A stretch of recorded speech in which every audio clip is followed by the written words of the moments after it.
Hi, welcome to Watcher DM. I'm Gabriel.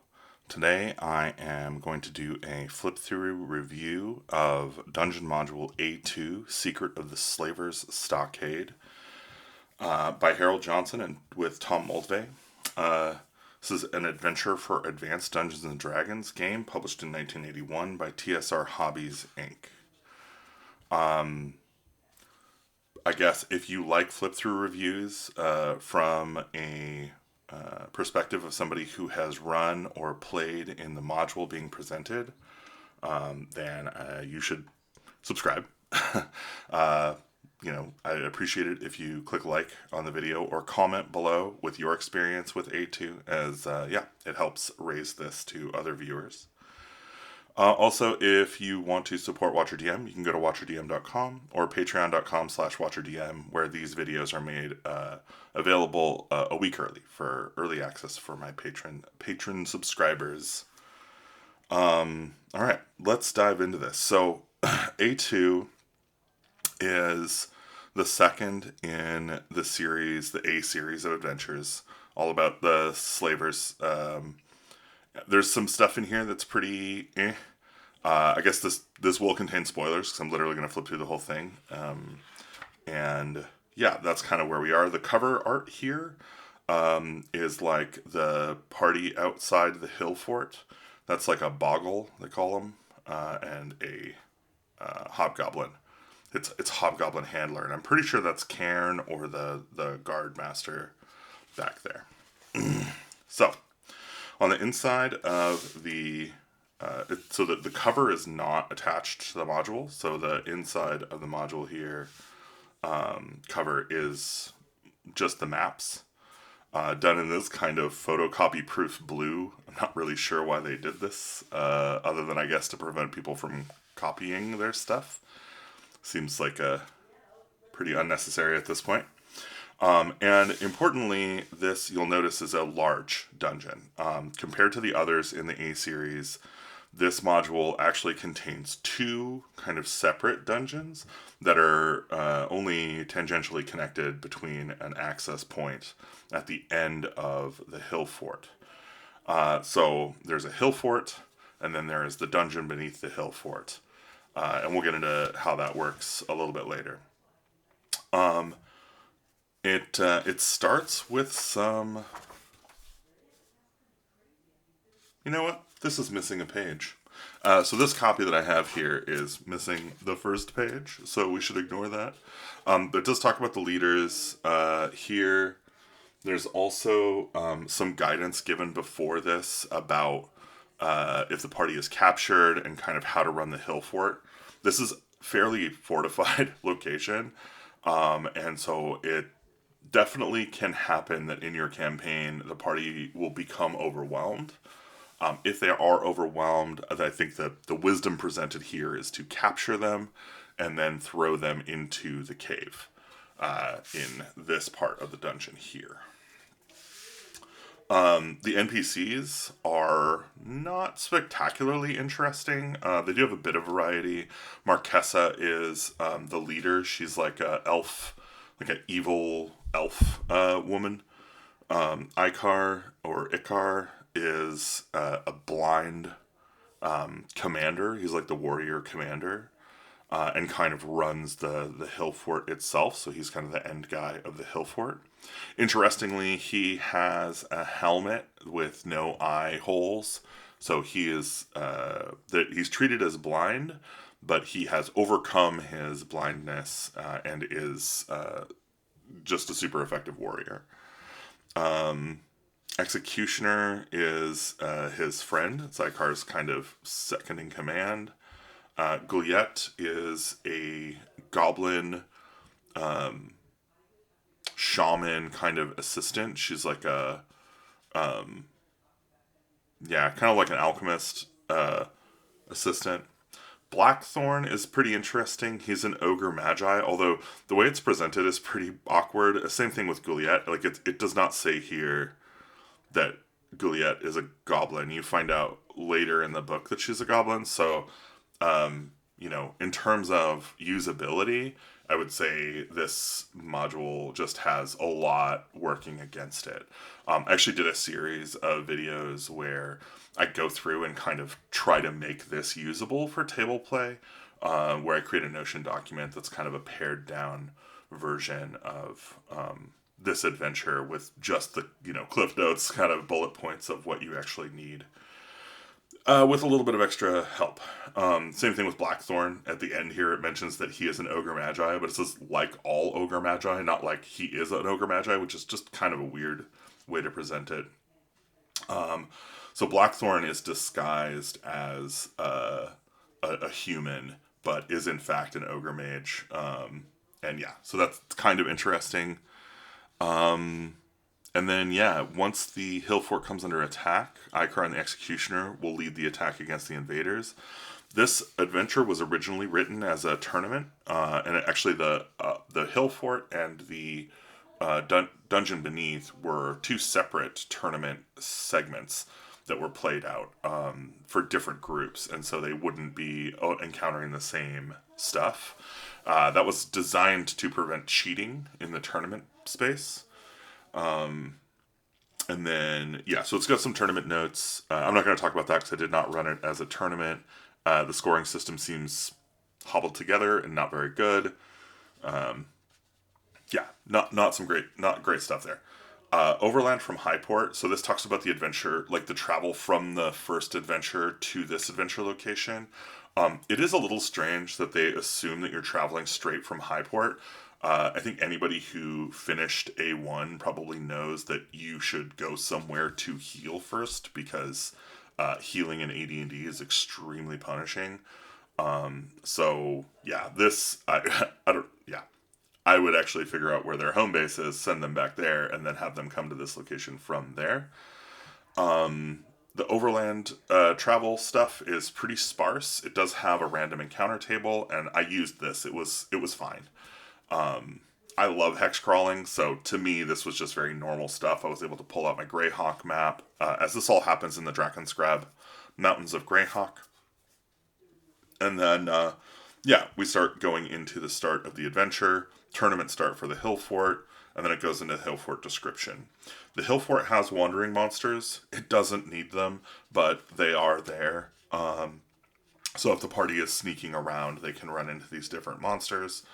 The escaped slave character, I think I gender swapped her to be a male and did a couple of other little minor things, but whatever, like, not super consequential. The interesting thing about the escaped person is getting information to the party about how to enter. So I just gave them the information that was presented for the tournament start. So they came in through the curtain wall second floor. And yeah, basically what you're going to see here is read aloud text that is unnecessary, overly complicated, doesn't say the important things in the room, and pretty poorly expresses to the GM what you need to know. Followed by usually verbose descriptions of unnecessary minutia about the tactics of monsters. So, my advice would be to watch my video series and use the Notion document that I'm putting on my Patreon.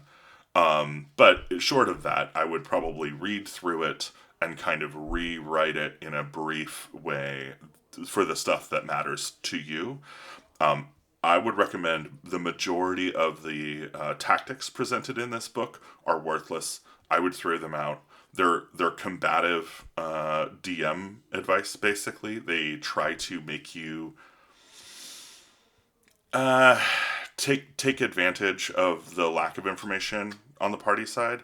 So it's very punishing if you try to use the book as it's written against your party, and they will feel like you're being unfair because it's literally telling you to be unfair. So I would avoid that. The curtain wall leads through kind of into the curtain wall like section of the fort, which is in this map is curtain wall here. So they come in on the second floor. My party basically just came in, got to these stairs, and went down immediately, which dumps them out into 2C. And then they made a run across the courtyard to 5 and 6. The rest of the curtain wall is somewhat interesting. There's a ghost in here, like a haunt, that is looking for some resolution. It's unclear how you would resolve his, how you would finish his unfinished business, but it is there. So hidden in this mud pit here in 5, which is kind of where we end up next. So yeah, you get through all this and you get to 5. There is the outer courtroom, or outer courtyard. The outer courtyard has a mud pit in it. I think that's true. Yeah. With an onkeg hiding in it. The onkeg was great. It was super fun. The mud was an interesting mechanic. So there's the mud here dries on you, which causes you to be kind of slowed. So it's interesting. If your party doesn't say they wash it off, it brings them into the world, I think, a little bit. Entry, we have fire. Wasn't that interesting. It's a murder hole. And then, you've got the stables on one side, and then you've got the guard house on the other. This is where my party went. It was into the guard bunkhouse. The way it's described here isn't super amazing, but, basically the party just tricked their way in by calling the guy out and saying, there is no password. And he was like, oh, yeah, no, that's true. Despite asking for a password. And, they got up into the guardhouse. And that is where things went wrong. They cast Fireball. In this room here, they went opened up the trapdoor into 9C. And then threw a Fireball into that room, which lit up the tower. So the whole guardhouse was alerted. So they all climbed up in there and were basically besieged by hobgoblins and others. They actually did extremely well in the combat, but in the end, 2 of the party members died, and the rest surrendered. So I did prepare the rest of the hill fort, but unfortunately my players did not get to enjoy it, as they were drawn to near the end of the dungeon, which is, I would say, probably my least favorite part of this. Is that, the design is that if they're captured, they basically don't get to explore the rest of this hill fort, which is an interesting place. It's got some okay things in it. There's a Medusa stashed up in Icar's quarters. But anyway, into the dungeon level. It talks about the tournament start for the dungeon, that I think the party comes in through. Let's see if I can find it here. So Icar's entrance is here. And this is where they're assumed to come in from. Of course, my party did not. So it says the party should start in being thrown into 28C, which is kind of a sacrificial chamber for the cavelings. Now, this was really fun. This actually worked out really, really well.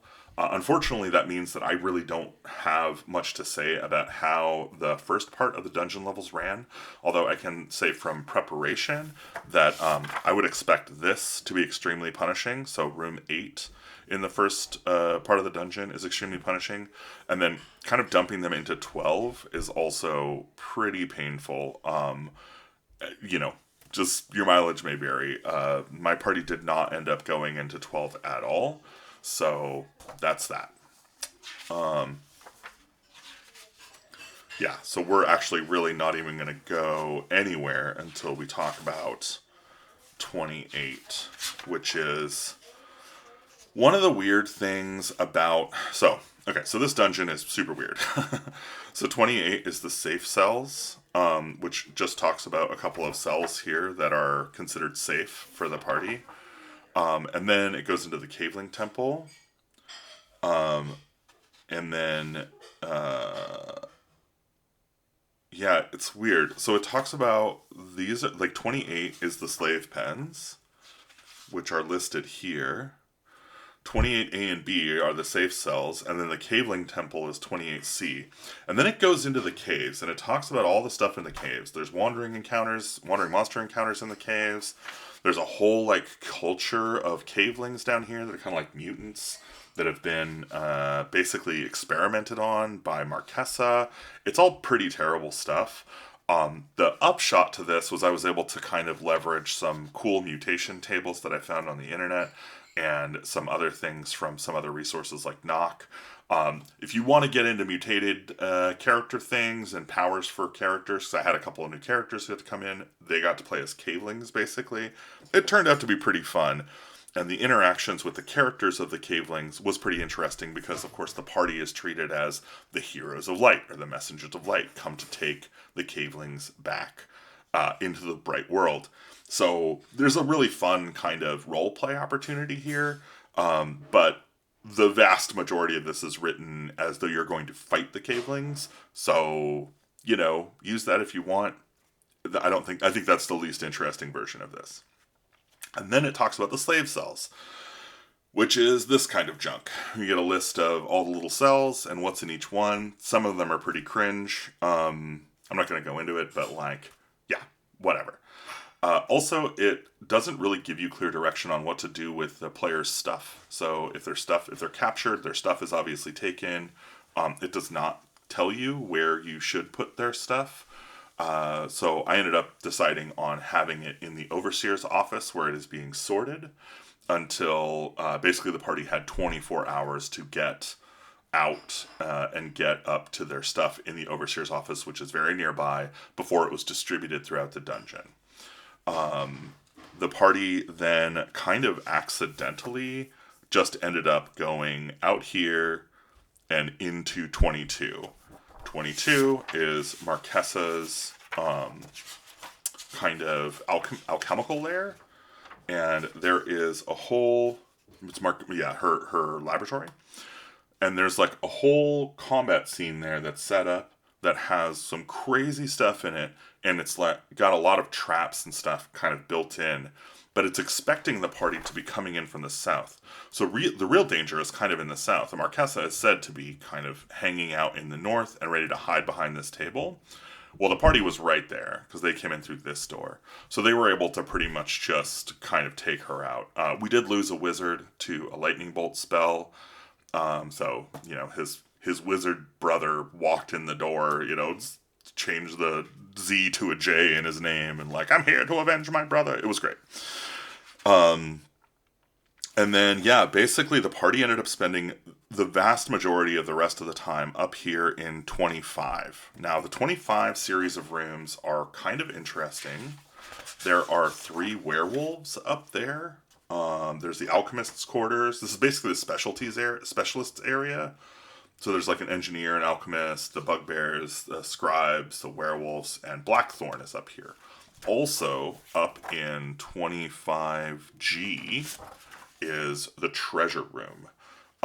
So the party kind of found the treasure room by following the werewolves through the secret door in their room. It's kind of interesting. If you go in the werewolves' room, they aren't there, but if they hang out for a round or a turn, the werewolves come in. One of the things I do not like about this adventure module is that it interchangeably uses round and turn for time tracking when it's talking about things happening. And really, rounds are kind of combat notions in Dungeons & Dragons. They work best as combat notions, whereas turns are kind of more exploration time segments. It really would be very helpful, I think, for most DMs to just treat most of the exploration time events as though they're happening in turns, even if it says rounds, and make it one turn if it's a number of rounds. Anyway, so that gets us through the caves and through most of this stuff here. There's Marquesa's chamber, which I'm pretty sure my party just walked right by. They basically didn't interact with most of this stuff. There's a barracks up here, a bunch of goblins. There's a latrine, which is, nobody goes near the stinky door. Marquesa's chamber, there's a minotaur in here. There's a really, really cringe encounter with her bodyguard / workout partner and her doppelganger that she kind of made. It's weird and awkward. I'm really glad my party didn't interact with it because it sucks. They also missed a ton of treasure though because of it. They did end up figuring out getting this treasure here, and actually this is something I would recommend. If you're going to run this module, put a way for the party to be able to do gaseous form.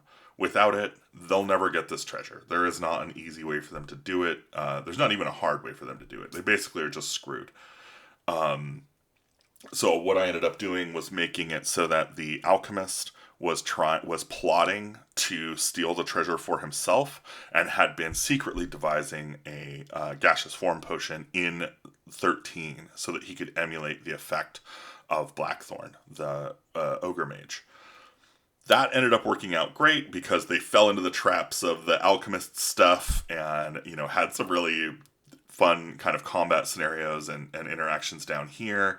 And the reward for that was that they were able to use the gaseous form potion to get at the treasure. Still took some time, but it was fun. Then basically they left. They fled the tunnels kind of as fast as they could. And they got outside, and of course they had already killed Marquesa. They had already killed Blackthorn at that point. So they were able to escape with their lives and with quite a bit of treasure, and with a whole army of cavelings outside rejoicing their escape. So, there's too much here to condense it down, cut the stuff you don't want. This part sucks. Like, almost all of these encounters here suck. They're poorly written. They're very complicated, needlessly so. So yeah, I don't want to dish too hard on the nerds who made this. Like, this was in 81, so whatever, a billion years ago. And I guess if you were a dinosaur, this is probably how you'd write an adventure module. Don't ever write anything like this today because it's terrible. Use this as an example of what not to do. You got your character stat blocks. You've got your tournament characters. So these are your pre-generated characters. Of course, this is missing the back page as well, because apparently this is missing the front and back pages. And that is my kind of long-winded review of A2, an adventure for characters level 4 to 7, which, what does that even mean in AD&D? Secret of the Slavers Stockade. You could probably just skip this one if you haven't already. If you want to play the whole series, I'm going to be putting up a whole set of videos about running this series, because we've been running it as a group using Old School Essentials. And yeah, I hope you will check that out. If you like this video, please hit the like button. Please subscribe if you like these kinds of videos. Hit the bell icon if you want to be notified when more of them come out. Again, we probably have a Kickstarter going on, so if there is, you should go back it. But if you want to support Watcher DM in general, you can go to watcherdm.com and pick up any of our adventures or games, or go to patreon.com/watcherdm if you would like to get early access to these videos, as well as some unique kind of things that I make for my Patreon patrons every once in a while, or play some games with me and my friends. Thanks for watching.